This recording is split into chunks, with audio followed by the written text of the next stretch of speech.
Yo, what is cool, y'all? We're back. Hope that all you guys are doing well. In today's tutorial, I'll be breaking this glitchy distortion effect inside of After Effects. It is from my trippy backgrounds pack, but I'll be breaking it down step by step how I made this effect. So let's jump straight into After Effects. Right here I have my scene from this Fear Dorian music video. It's a great video and a great song. I'll have a link to the description. But I'll start off by duplicating my clip, pressing Ctrl D, and then grab the rotor brush layer and select my clip and start masking out my subject, just because we want the subject separated from the background. So I'll go through it frame by frame to make sure I get a good masking. After I make sure I got a clean masking, I press this freeze button right here just to make sure that the rotoscoping doesn't mess up later on while I'm working on this video. So now after we've done that, I'll have my background layer just to see the masking. And as you can see, it's a little rough around the edges right there. Yo, sorry to interrupt, I just wanted to let you guys know that I just dropped my Opium preset pack for Premiere Pro 2. And it doesn't need any paid plugins, so it's beginner friendly. And all you need to do is really download that. And then you have all of these drag and drop effects that you can drag onto your scene, as easy as that. But I'll have a link in the description for you guys. And if you're interested, you can go check that out. But onto the video right there. So I'll add on a Refine Soft Matte effect onto my rotoscoping layer, and then I'll turn down the additional edge radius and turn up the feather just a little bit to get some smoother edges. And now I can unhide my background layer, and I'll start off by adding the first effect, which will be a turbulent displace. And let's turn up the amount to 150 and the size to 250. And let's keyframe the amount and go to the end of our scene and turn it back to 0. And then I'll be adding a Displacer Pro effect. This is a plugin, but it's free, so I'll have a link to the description for you guys so you can go and download it.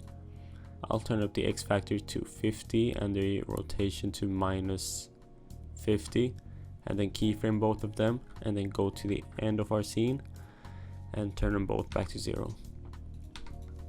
If we look at our scene right now, you can see that we have these black parts. So to get rid of these, I'll go to the edge behavior and press mirror repeat, and now we have something cleaner right here. And then I'll be adding a distort chroma, and I'll actually put this effect above the Displacer Pro, and I'll turn up the blur length to 300, and the amount I'll turn it down to 0.8. Then once again keyframe the amount at the beginning and then go to the end and turn it down to 0. And then to get that kind of glitchy look, I'll be adding a digital damage effect, and I'll drag it onto my scene. And then I'll just turn down the intensity to 0.8, and we should have something a little bit smoother. And then once again keyframe the intensity and go to the end of our scene and turn it back to 0. And then lastly, I'll be adding on a mosaic effect to enhance that kind of glitchy look. I'll turn up the horizontal blocks to 90 at the beginning, to both the horizontal and the vertical, and keyframe both of these and go to the end. Turn them up to like 600. That way they aren't visible anymore. And now if I play through, we have this, which isn't the smoothest, so we will be working with the graphs now. So press U to see all of your keyframes. Then I'll be selecting all of them and press F9, and then grab the first one, and then let's make a graph that looks something like this, just to make sure that it goes faster in the beginning and then slows out throughout the clip, because we kind of want it to pop up really smoothly. And then I'll press the distort chroma effect and do the same for that one, and then press the Displacer Pro one and keep doing the exact same thing for all of our effects. And my scene is also way too long for me to have the keyframes dragged out to the end. I'll be dragging them a little bit into the scene, maybe like a little more than halfway through.